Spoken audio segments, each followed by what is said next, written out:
अध्यक्ष महोदय, या ठिकाणी ईज ऑफ डुईंग बिझनेस बाबत दोन्ही प्रकारांनी चर्चा होते। कधी त्याच्याबद्दल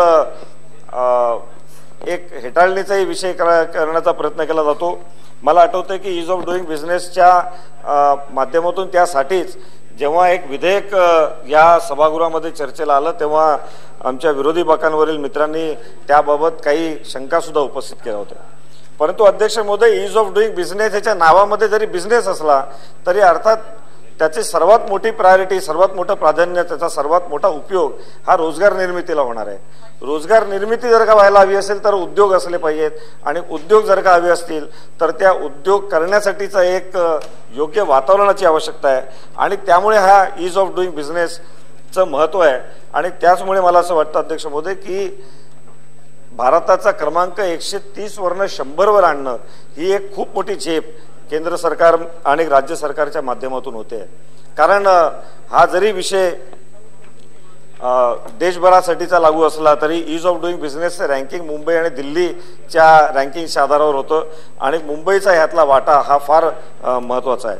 परंतु अध्यक्ष महोदय, ज्या प्रामाणिकतेने राज्य शासनातर्फे पॉलिसी मेकिंगमध्ये वेगवेगळे निर्णय घेतले जातात, ज्या गतिमान पद्धतीने या ठिकाणी धोरणात्मक निर्णय घेतले जातात, काही वेळेला असं लक्षात येतं की त्याची अंमलबजावणी करणारं प्रशासन मात्र त्या प्रामाणिकतेने त्याचं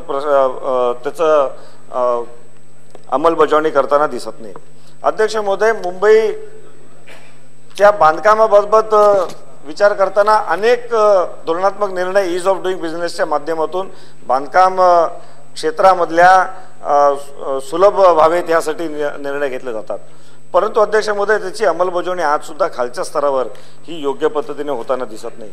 अध्यक्ष महोदय, एक निर्णय ईज ऑफ डुईंग बिझनेसच्या माध्यमातून आपण मुंबई शहरासाठी घेतला, किंबहुना संपूर्ण राज्यासाठी घेतला की बिल्डिंग प्रपोजलच्या माध्यमातून जे प्लॅन्स अप्रूव्ह होतात, नवीन इमारती बांधण्याचे जे प्लॅन्स अप्रूव्ह होतात, हे सर्व कामकाज हे ऑनलाईन पद्धतीने व्हायला पाहिजे। या ऑनलाईनमधून जेवढं ह्युमन हस्तक्षेप कमी होईल तेवढा त्याच्यावरचा भ्रष्टाचार सुद्धा कमी होईल, तेवढंच गतिमान सुद्धा होईल, ही त्याच्या मागची कल्पना होती।